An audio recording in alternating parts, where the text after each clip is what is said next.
ఈరోజు second BCom computer science వాళ్ళకి functions concept నుంచి రికర్సివ్ ఫంక్షన్స్ గురించి చూద్దాము. ఫంక్షన్ అంటే ఏంటి అనేది, ఆ ఫంక్షన్లో ఏ విధంగా ఫంక్షన్ సింటాక్స్ ఉంటుంది, types of functions and function అనేది సింటాక్స్ ఏ విధంగా ఉంటుంది, ఎగ్జాంపుల్స్, ఫంక్షన్ ఏ విధంగా కాల్ అవుతుంది, call by value, passing parameter techniques, call by value, call by reference గురించి ముందు క్లాస్లో చూసాము. ఇప్పుడు ఏంటి అంటే కనుక ఈ ఫంక్షన్స్లో రికర్సివ్ ఫంక్షన్స్, ఇది చాలా ఇంపార్టెంట్ అండి. మనకి 5 మార్క్స్కి అడుగుతాడు, ఒకసారి 10 మార్క్స్ కూడా అడుగుతాడు ఎస్ఏ కింద. రికర్సివ్ ఫంక్షన్ గురించి ఈరోజు క్లాస్ చూద్దాము.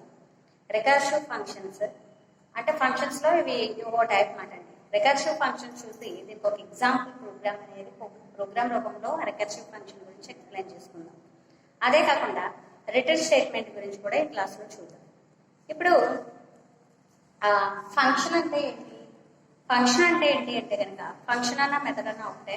ఫంక్షన్ అంటే ఏంటంటే a function is a self contained block of statement and that returns a value.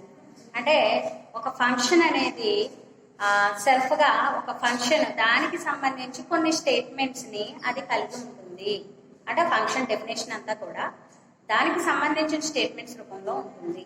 పైగా ఫంక్షన్ వచ్చేసి ఏంటి అంటే కనుక ఫంక్షన్ ఒక రిజల్ట్ని చూపిస్తుంది. ఎగ్జాంపుల్కి ఇప్పుడు స్క్వేర్ రూట్ ఫంక్షన్ ఉందనుకోండి, ఏం జరుగుతుంది అంటే స్క్వేర్ రూట్ వాల్యూని రిజల్ట్ కింద చూపిస్తుంది అన్నమాట అండి.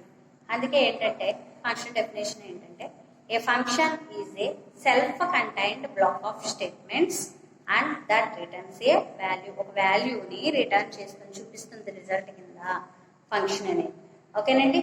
ఇప్పుడు రికర్సివ్ ఫంక్షన్ అంటే ఏంటి అంటే కనుక రికర్సివ్ ఫంక్షన్ అంటే ఏంటంటే ఒక ఫంక్షన్ దానికి అదే కాల్ అయిపోతూ ఉంటే కనుక, కాల్ అవ్వడం అంటే ఏంటంటే దాన్ని కాల్ చేయని అవసరం లేదన్నమాట. దానికి అవసరమైనప్పుడు ఫంక్షన్ దానికి అదే కాల్ అయిపోవడం అంటే అది జరిగిపోవడం అన్నమాట.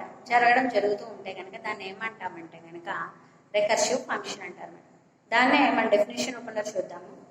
ఏ ఫంక్షన్ ఇన్ సిఏ అంటే మనం ఇదంతా కూడా సి ప్రోగ్రామ్లో రికర్సివ్ ఫంక్షన్స్ గురించి చెప్పుకుంటున్నాం కాబట్టి ఇన్ సి ఏ ఫంక్షన్ అనేది ఒక ఫంక్షన్ అనేది సిలో క్యాన్ ఇన్వోక్ ఇట్ సెల్ఫ్ అంటే అది జరుగుతుంది ఇట్ సెల్ఫ్ దానికి అదే. ఓకేనండి. It can also be invoked by a function which it had invoked. ఇలాంటి ఫంక్షన్స్ ఏవైతే ఉన్నాయో such functions are called recursive functions. Recursive functions అంటే ఏమీ లేదు. రికర్సివ్ ఫంక్షన్ అంటే ఒక ఫంక్షను దానికి అదే సొంతంగా కాల్ అయిపోతూ ఉంటే కనుక దాన్ని ఏమంటామంటే కనుక అలాంటి ఫంక్షన్స్ని రికర్సివ్ ఫంక్షన్స్ అంటాం. ఓకేనండి. ఇక్కడ చూస్తే కనుక మనకి రికర్సివ్ ఫంక్షన్స్కి ఎగ్జాంపుల్గా మనము factorial of a given number అంటే ఒక నెంబర్ ఇస్తే ఆ నెంబర్కి ఫ్యాక్టోరియల్ వాల్యూని చూపించే విధంగా ప్రోగ్రామ్ అనేది రికర్సివ్ ఫంక్షన్స్కి ఎగ్జాంపుల్ కింద చెప్పుకోవచ్చు అన్నమాట. ఓకేనండి. ఇక ఫ్యాక్టోరియల్ అంటే ఏంటంటే కనుక ఇప్పుడు మనం 10th క్లాస్ వరకు కూడా మ్యాథ్స్ చదివాం కాబట్టి ఇక్కడ మీకు అర్థమవుతుంది. Factorial of a given number అంటే ఒక నెంబర్కి ఫ్యాక్టోరియల్ కట్టండి అంటే కనుక ఇప్పుడు దాని అర్థం ఏంటి, n అనే దానికి ఫ్యాక్టోరియల్ కట్టండి అంటే n factorial equal to n into n minus 1 factorial అని అర్థం అండి. ఓకేనండి. అంటే ఇక్కడ చూడండి n ఫ్యాక్టోరియల్ కట్టండి అంటే n into n minus 1 n factorial equal to n into n minus 1 factorial. అంటే దీని అర్థం ఏంటంటే ఎగ్జాంపుల్కి 4 అనే వాల్యూ ఇచ్చింది n అంటే 4కి దాని అర్థం ఏంటి 4 ఇంటూ 4 మైనస్ 1 ఫ్యాక్టోరియల్ అంటే 4 ఇంటూ 3 ఫ్యాక్టోరియల్. ఓకే. ఇప్పుడు మనం 4 ఇంటూ 3 ఫ్యాక్టోరియల్ అంటే 4 ఇంటూ 3 ఫ్యాక్టోరియల్ అంటే 3 ఇంటూ 3 మైనస్ 1 ఫ్యాక్టోరియల్. ఓకే. దీని అర్థం ఏంటి 4 ఇంటూ 3 ఇంటూ 2 ఫ్యాక్టోరియల్.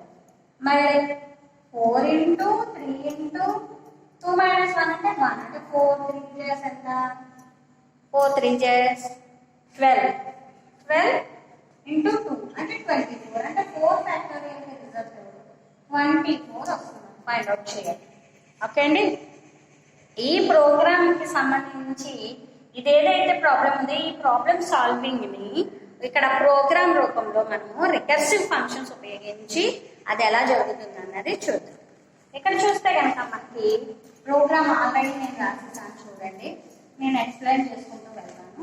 ఇక్కడ ప్రోగ్రామ్ వచ్చి రికర్సివ్ ఫంక్షన్ కి ప్రోగ్రామ్ ఎగ్జాంపుల్ ప్రోగ్రామ్ అన్నాను, లేదంటే మీరు కామెంట్స్ డాక్యుమెంటేషన్ సెక్షన్ లో కూడా రాసుకోవచ్చు.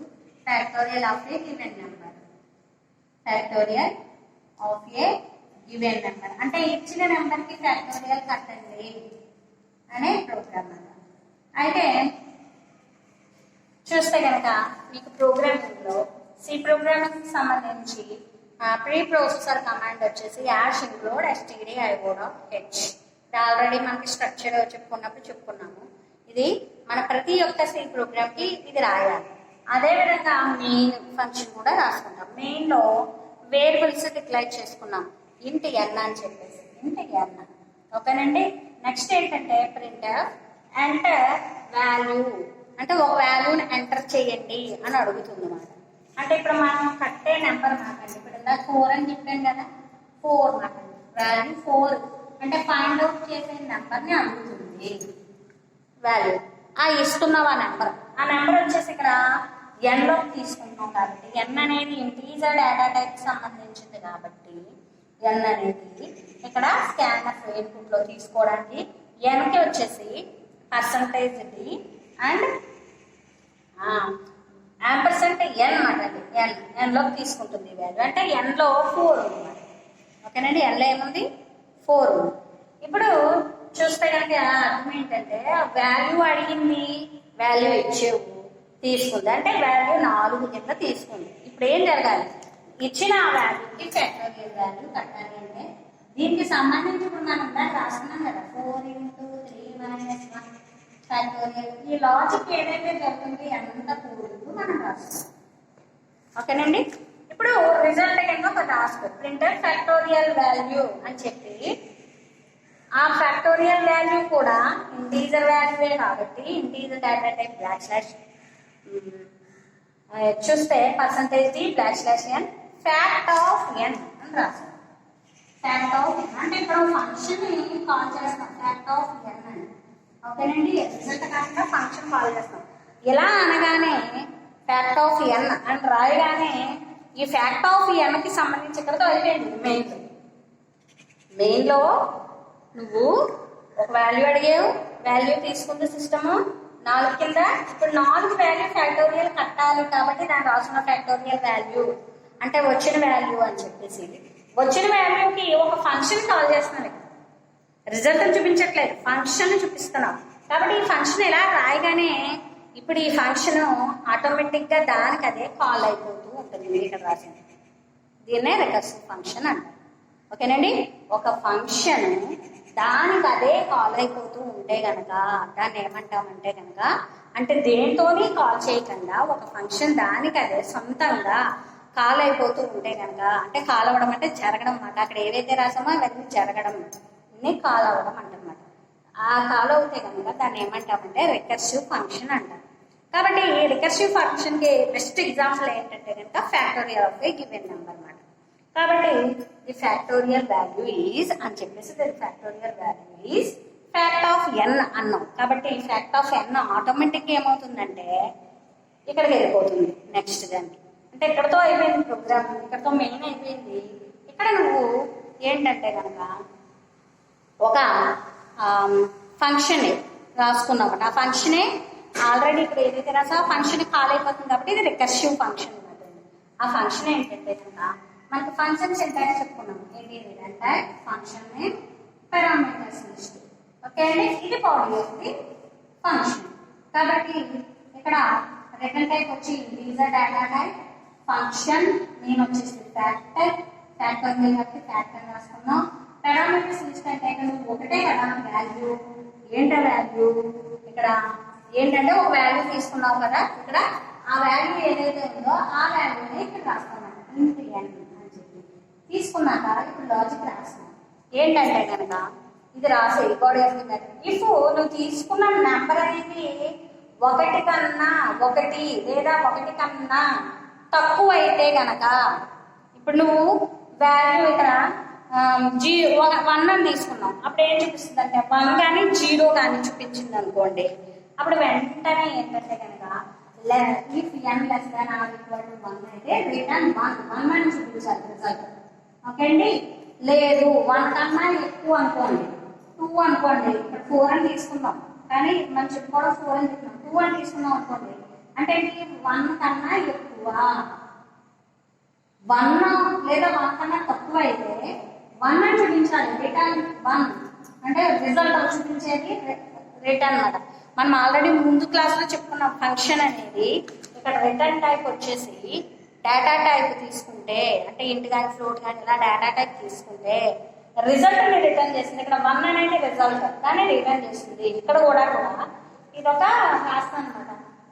లేదు అనుకోండి వాయిడ్ అనుకోండి రిటర్న్ చేయదు. ఓకే అండి, రిజల్ట్ రిటర్న్ చేయదు, అది చూపించదు కదా వాయిడ్ అయితే, మళ్ళీ రిజల్ట్ రాసుకోవాలన్నమాట. కానీ డేటా టైప్ అయితే రిటర్న్ చేస్తుంది కాబట్టి రిజల్ట్ రిటర్న్ చేస్తుంది కాబట్టి రిటర్న్ 1. ఓకే అండి. లేదు అనుకోండి అంటే 1 కన్నా ఎక్కువ ఇచ్చావు, 4 ఇచ్చావు, 4 ఫ్యాక్టోరియల్ ఎగ్జాంపుల్, అప్పుడు ఏమవుతుందంటే ఎల్స్లో ఈ కండిషన్లో కాదు నెక్స్ట్ కండిషన్లో ఇది మనకి ఇదంతా కూడా మనకి సెకండ్ యూనిట్లో వస్తుందండి. Decision making and branch grouping వీటిలో ఇఫ్ కండిషన్స్ ఇవి ఎలా జరుగుతాయి అవన్నీ కూడా ఇఫ్లో ఏం జరుగుతుంది, ఇఫ్లో అంటే 2 ఏం జరుగుతుంది, ఎల్స్ అయితే అందులో ఒక కండిషన్ జరుగుతుంది. ఈ ఎల్స్లో ఏం జరుగుతుందంటే ఈ కండిషన్ కావాలంటే 1 కన్నా ఎక్కువ నెంబర్ ఇచ్చాను, 4 ఇచ్చావు కాబట్టి ఇప్పుడు ఏమైందంటే రిటర్న్ చేస్తుంది ఏంటి రిజల్ట్. ఇక్కడ రిజల్ట్ 1 అని చూపించింది, n లెస్ దాన్ కొంచెం 1 అయితే లేదు అనుకుంటే కనుక ఇక్కడ ఏం చూపిస్తుందంటే n into factorial of n minus 1. ఓకేనండి. అంటే n ఇంటూ అంటే ఎంత return 4 into factorial of n minus 1. మళ్ళా ఇది జరిగి ఎంత n మైనస్ 1 అంటే ఫ్యాక్టోరియల్ ఆఫ్ n మైనస్ 1 అంటే ఎంత 3 ఫ్యాక్టోరియల్. ఓకే అండి. మళ్ళీ 4 into 3 into 2 factorial n minus 1, 4 into అలా రిటర్న్ రిజల్ట్ని ఈ కండిషన్ అయ్యేంత వరకు కూడా ఆ ప్రాసెస్ ఇది ఫంక్షన్ అనేది ఇక్కడ మళ్ళా కాల్ అవుతుంది. చూడండి ఇక్కడ రాసేమో ఈ ఫంక్షన్ జరుగుతుంది, కాల్ అయింది. ఇక్కడ ఏమవుతుందంటే కనుక రిటర్న్లో n ఇంటూ మళ్ళీ ఫ్యాక్టోరియల్ ఆఫ్ n మైనస్ 1, ఇక్కడ 4 ఇంటూ 3 ఫ్యాక్టోరియల్ అయింది. మళ్ళా జరుగుతున్నప్పుడు ఇక్కడ ఫ్యాక్టోరియల్ ఇక్కడ ఏమవుతుందంటే 3 మళ్ళీ 4 3 ఇంటూ 2 ఫ్యాక్టోరియల్, మళ్ళీ 2 into 4 into 3 into 2 into 1 factorial అవుతుంది. ఓకే అండి. అలా వచ్చేంత వరకు ఫైనల్గా అయ్యేంత వరకు చూసి మనకు రిజల్ట్ అనేది చూపిస్తున్నాను. ఇప్పుడు దీనికి అవుట్పుట్ ఎలా వస్తుంది అంటే కనుక చూస్తే కనుక మనకి అవుట్పుట్ ఎలా వస్తుందంటే కనుక ఎంటర్ వాల్యూ అని అడుగుతుంది. ఎంటర్ వాల్యూ అనగానే 4 అని ఇచ్చారు. 4 అంటే నేను ఎగ్జాంపుల్ ఇందాక నుంచి 4 చెప్తున్నాను కాబట్టి దానికి సంబంధించిన రిజల్టే చూపిస్తున్నాను. ఓకే అండి. 4 అని వచ్చింది. ఇప్పుడు ఎంటర్ ఇప్పుడు ఏమవుతుందంటే ఫ్యాక్టోరియల్ వాల్యూ అని చెప్పేసి ఇక్కడ అదేమి ఇక్కడ విన్నాకన్నా 4 ఇంటూ 3 ఫ్యాక్టోరియల్ అలాగని లోపల ఈ దీనికి సంబంధించిన ఈ ఎల్స్ ఈ కండిషన్ ఈ ఫంక్షన్స్ రికర్సివ్ ఫంక్షన్ లో అది ఆ విధంగా కాల్ చేస్తుంది మీకు ఫైనల్ గా 24 రిజల్ట్ అని చూపిస్తుంది. ఓకేనండి. అదేమో అక్కడ మీకు చూపించదు, అది జరిగిపోయి క్యాలిక్యులేషన్ అంతా కూడా మనకి లోపల అథమెటిక్ అండ్ లాజికల్ యూనిట్ ఉంది కదా, అక్కడ క్యాలిక్యులేషన్ అంతా జరిగిపోయి అందులో ఈ ఫంక్షన్ కి సంబంధించి రికర్సివ్ ఫంక్షన్ సంబంధించి మీకు రిజల్ట్ కింద చూపించేస్తున్నాను 24 అని చెప్పేసి. ఓకేనండి. అంటే ఈ ఫంక్షన్ లోనే మొత్తం అంతా కూడా లాజిక్ అంతా కూడా ఇక్కడే ఉంటుంది. ఈ ఫంక్షన్ కి సంబంధించిన మొత్తం బాడీ ఆఫ్ ది ఫంక్షన్, ఈ ఫంక్షన్ సింటాక్స్ డెఫినిషన్ ఇందులోనే మొత్తం అంతా లాజిక్ అంతా ఉంది. ఫ్యాక్టరీకి సంబంధించిన లాజిక్ అంతా ఉంది. అది ఎగ్జిక్యూట్ అయ్యి ఫైనల్ రిజల్ట్ అని చూపిస్తున్నారు 24 అని చెప్పేసి. ఓకేనండి. ఇది రికర్సివ్ ఫంక్షన్. ఒకసారి చూడండి. వాల్యూ అడిగింది, వాల్యూ ఎంత తీసుకున్నా ఇంటీజర్ డేటా టైప్ వాల్యూ అడిగింది, వాల్యూ ఇచ్చేవు తీసుకుంది.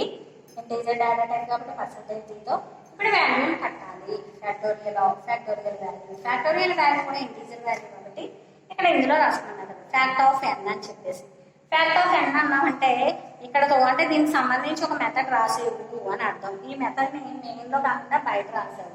మెథడ్ని మెయిన్ అనేది కూడా ఒక మెథడే, ఇదంతా కూడా మెథడ్లోనే రాస్తున్నాం. కానీ ఇది కాకుండా మెయిన్ ఫంక్షన్ కాకుండా వేరే ఒక మెథడ్ రాసావు. మెథడ్నే ఫంక్షన్ అంటే గుర్తుపెట్టుకోండి. మళ్ళీ నేను మెథడ్ అన్నాను ఏంటి అని అనుకోవద్దు. ఫంక్షన్ అన్నా మెథడ్ అన్నా ఒకటే. మనకి జావాలో అన్ని మెథడ్స్లోనే కోడింగ్ ఉంటుంది. కాబట్టి ఏంటంటే కనుక జావా కానీ C++ కానీ ఇక్కడ చూస్తే కనుక మనకి సిలో అలా కాదు. కాబట్టి సిలో ఫంక్షన్స్ అనేది ఒక టాపిక్, అదే మెథడ్ అనేది ఒక టాపిక్. కాబట్టి ఇక్కడ ఏంటంటే కనుక ఈ మెథడ్ని మెయిన్లో కాకుండా మళ్ళీ విడిగా రాస్తాం అన్నమాట. ఓకేనండి, ఇక్కడ మళ్ళీ విడిగా రాస్తాం. పైగా ఇది ఏం ఫంక్షన్ అండి, ఇది యూజర్ డిఫైన్ ఫంక్షన్ అన్నమాట. ఓకే, లైబ్రరీ ఫంక్షన్ కదా, మనం 1 క్లాస్లో చెప్పుకున్నాం. ఓకే అండి, ఇదేంటి యూజర్ డిఫైన్ ఫంక్షన్ అంటే మనం రాసుకునేది. ఓకే అండి, మనం డిఫైన్ చేసుకునేది కాబట్టి మనం డిఫైన్ చేసుకుంటాము. దీనికి సంబంధించి సింటాక్స్ ప్రకారంగా ఈ ఫంక్షన్ అనేది రాయడం జరుగుతుంది. ఇక్కడ ఏంటంటే కనుక రిటర్న్ టైప్ ఫంక్షన్ నేమ్, దాని యొక్క syntax return type function name parameters list body of the function. ఇక్కడ రిటర్న్ టైప్ వచ్చేసి ఏంటంటే డేటా టైప్ తీసుకున్నాను ఇంటీజర్ కాబట్టి వాల్యూ రిటర్న్ చేస్తుంది. అదే వాయిడ్ తీసుకుంటే కనుక వాల్యూని రిటర్న్ చేయదు. మళ్ళీ రిజల్ట్కి సంబంధించి మనము స్టేట్మెంట్ రాసుకోవాలి. ఓకేనండి, ఇక్కడ చూస్తే కనుక ఇంట్ ఫ్యాక్టోరియల్ ఆఫ్, ఇక్కడ ఒక పారామీటర్ తీసుకున్నాను n, ఎందుకంటే ఒకటే కాబట్టి మనం ఫ్యాక్టోరియల్ ఆఫ్ గివెన్ నెంబర్ ఒకటే కాబట్టి 3 చాలు కాబట్టి ఓ దాన్ని తీసుకున్నాను. ఇప్పుడు ఏంటంటే తీసుకున్నది less than or equal to 1 అంటే 1 అయినా అయ్యన్నా లేకపోతే దానికన్నా తక్కువ అయినా అంటే 0 అయినా కానీ వాల్యూ రిటర్న్ 1 అని చూపించాలి madam. Return 1 value result value 1 అని చూపించాలి. లేదు అనుకుంటే కనుక ఎల్స్లో ఏం చేస్తామంటే ఎల్స్లో రిటర్న్ n ఇచ్చిన నెంబరు మళ్ళా ఫ్యాక్టోరియల్ ఆఫ్ n-1 అంటే మళ్ళా ఫంక్షన్ అనేది కాల్ అవ్వాలి. n-1 అంటే ఇచ్చిన వాల్యూలో నుంచి ఒకటి తీసేస్తే వచ్చింది. అలా ఫంక్షన్ అనేది దానికి అదే కాల్ అయిపోతూ ఉంది కాబట్టి దీన్ని ఏమంటామంటే రికర్సివ్ ఫంక్షన్ అంటాం. ఓకేనండి, ఇంకొక డిఫరెన్స్ కూడా ఇక్కడ చెప్తాను. ఇటరేషన్ అంటే ఏంటండి, అదే లూపింగ్ అంటారు అనమాట. ఇది మనకి సెకండ్ యూనిట్లో వస్తుంది లూపింగ్ గురించి. ఓకేనండి, అంటే ఇది సెకండ్ యూనిట్ అయిన తర్వాత 4th యూనిట్ టాపిక్ కాబట్టి నేను చెప్తున్నాను.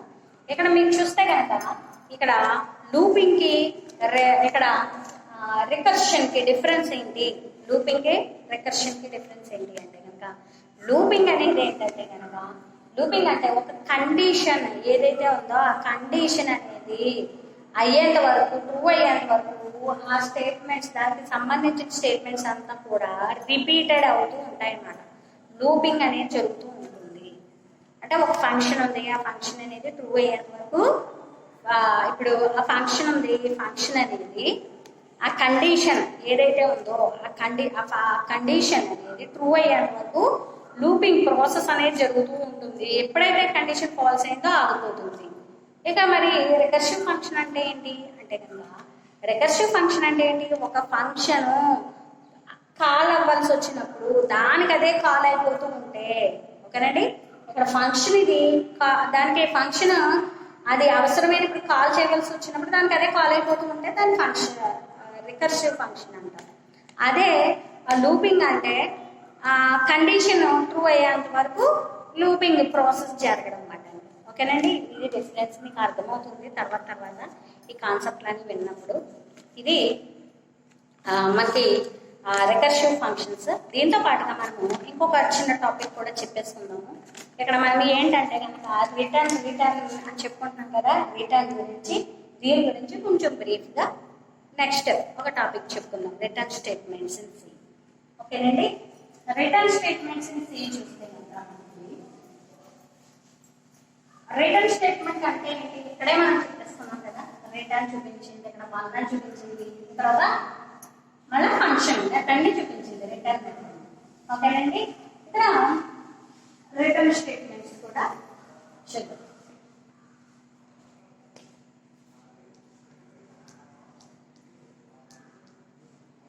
Return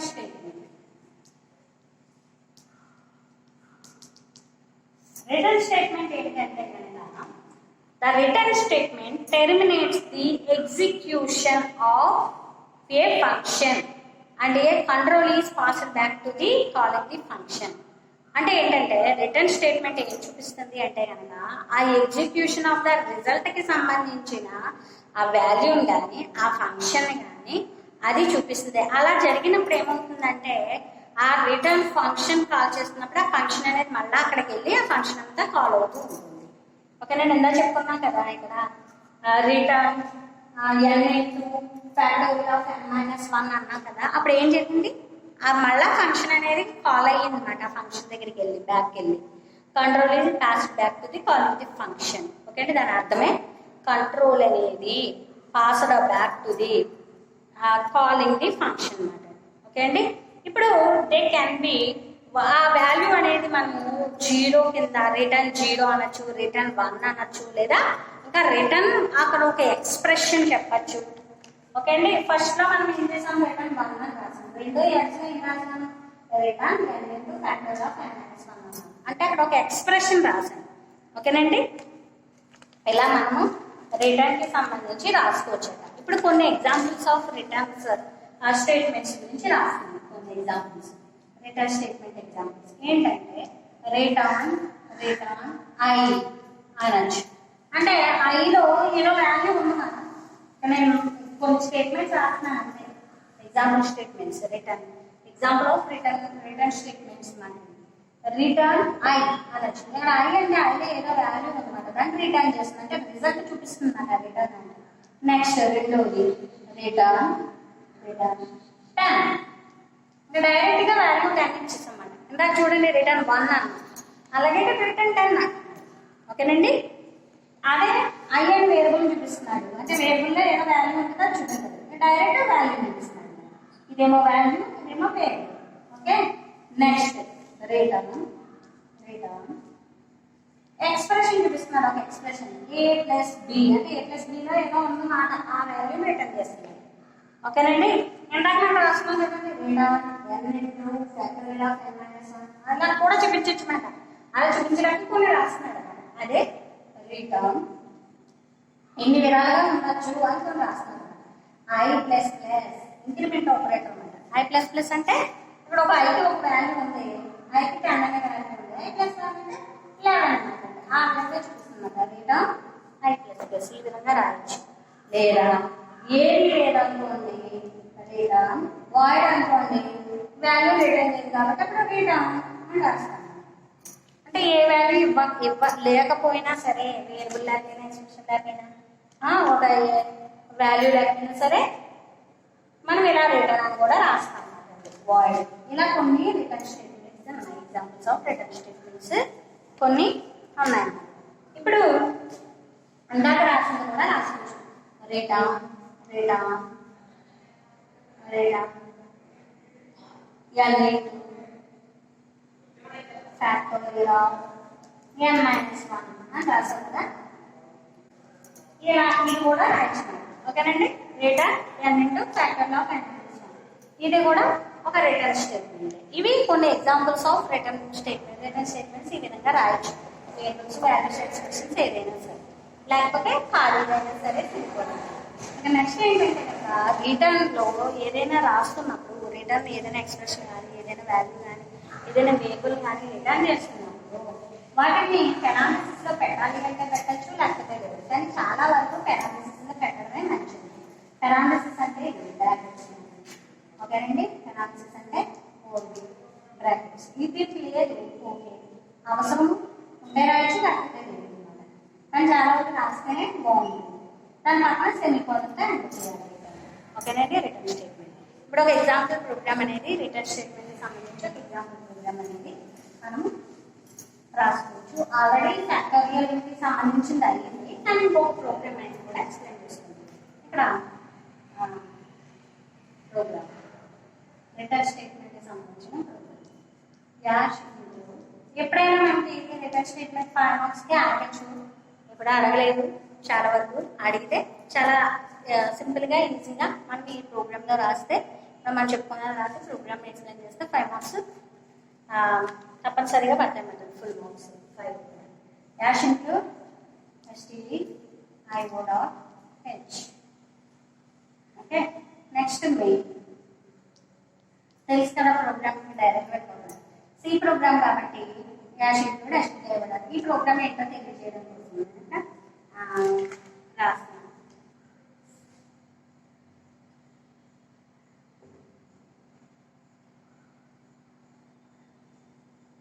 square of given integer అంటే ఇచ్చిన ఇంటీజర్ కంటే స్క్వేర్ కట్టాలంట. దాన్ని నా టైటిల్ రాసుకున్నాను documentation section. Next link section hash include ఎస్టిక్ ఇవ్వడానికి సి ప్రోగ్రామ్ సంబంధించి మెయిన్ ఫంక్షన్ లో ప్రోగ్రామింగ్ కోడ్ రాస్తున్నాను. ఇక్కడ ఏంటంటే ఇంటి ఏ అనే దాన్ని నాకు తీసుకున్నాను. ఏ అనే వేరియబుల్. ఈ వేరియబుల్కి సంబంధించి మనకి ఏం కట్టాలంటే square root of given integer. ఇచ్చిన ఇంటీజర్ ఏంటంటే ఏ అనే దానికి స్క్వేర్ రూట్ కట్టాలి, స్క్వేర్ వాల్యూ కట్టాలి. ఓకే, దానికి సంబంధించి మనము ప్రోగ్రామ్ రాస్తున్నాం. ఎంటర్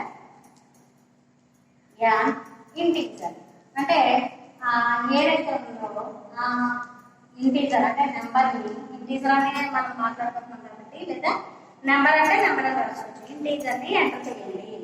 ఈ ఇచ్చిన ఇంటీజర్ మనకి ఏ వేరియబుల్లో తీసుకుంటాం కాబట్టి దానికి సంబంధించిన డేటా టైప్ ఇంటీజర్ కాబట్టి పర్సంటేజ్ ఇంటీజర్ డేటా టైప్ సంబంధించి పర్సంటేజ్ ఇది యాంపర్సెంట్ ఏం తీసుకున్నాం అంటే ఇచ్చిన వాల్యూ నువ్వు 5 అని ఇచ్చావు, 5 వాల్యూని తీసుకుందాం అంటే ఏదో. ఇప్పుడు స్క్వేర్ కట్టాలి కాబట్టి printer square of given integer ఇచ్చిన నెంబర్ కి స్క్వేర్ కట్టండి. పర్సంటేజ్ అది కూడా ఎందులోకి వస్తుంది, మనకు వచ్చింది ఇంటీజర్ లోకి వస్తుంది కాబట్టి పర్సంటేజ్ ఇది నెక్స్ట్ లైన్ లోకి రావాలి. ఇచ్చిన వాల్యూ ఇక్కడ వచ్చేసి మళ్ళా మనం కాల్ చేస్తాం. మనకి ఏంటంటే స్క్వేర్ ఆఫ్ ఏ అనే నెంబర్ని కాల్ చేస్తాం. Square of A. ఓకే, ఇక్కడ మెయిన్ అయిపోయింది, మెయిన్ ఫంక్షన్. ఓకే అండి, ఇప్పుడు మనం చెప్పుకుందాము. ఇప్పుడు ఈ దీనికి సంబంధించి స్క్వేర్ ఆఫ్ ఏ అన్న కాబట్టి ఈ మెథడ్ అనేది ఇక్కడ రాస్తాము. మెథడ్ ఏంటంటే డేటా టైప్ రిటర్న్ టైప్ వచ్చేసి డేటా టైప్ ఇంట్, ఫంక్షన్ నేమ్ వచ్చేసి స్క్వేర్ SQA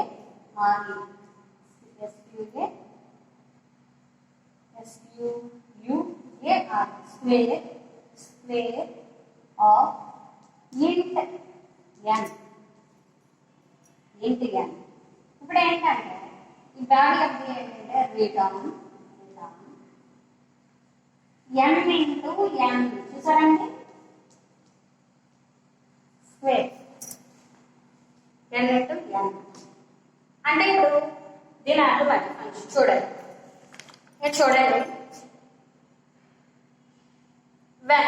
ఇంటీజర్ వేరియబుల్ తీసుకుని ఇంటీజర్ డేటాకి సంబంధించి వేరియబుల్ ఏ తీసుకున్నాం, ఎంటర్ చేయమంటుంది. ఎంటర్ చేసేవు ఆ వాల్యూ 5 అనే దాన్ని ఎంటర్ చేసేవు. అవుట్పుట్ చూద్దాం. ఎంటర్ ఇంటీజర్ అని అడిగింది, 5 ఎంటర్ చేసావు, తీసుకుంది. ఇప్పుడు ఏంటంటే స్క్వేర్ ఆఫ్ గివెన్ ఇంటీజర్ అని చెప్పేసి వచ్చి నెక్స్ట్ లైన్ లో ప్రింట్ అవ్వాలన్నమాట. ఇప్పుడు ప్రింట్ అవ్వడానికి ఇక్కడ ఏం రాశాను, స్క్వేర్ ఏ అని రాశాను. స్క్వేర్ ఏ అనే ఫంక్షన్ కి కాల్ అయ్యింది. ఆ స్క్వేర్ ఏ ఎక్కడ ఉంది ఫంక్షన్ ఇక్కడ ఉంది. అదేంటంటే ఇంటీజర్ డేటాకి సంబంధించిన స్క్వేర్ ఇంట్ ఏ అంటే ఏ లోకి ఎక్కడికి వెళ్ళింది వాళ్ళు. ఏ అంటే 5 కాబట్టి ఇప్పుడు వాల్యూ రిటర్న్ చేస్తుంది. రిజల్ట్ ఎంత 5 ఇంటూ 5. ఓకే, అంటే రిజల్ట్ మనకి ఎంత వస్తుంది, 5 into 5. Square of given value is 20.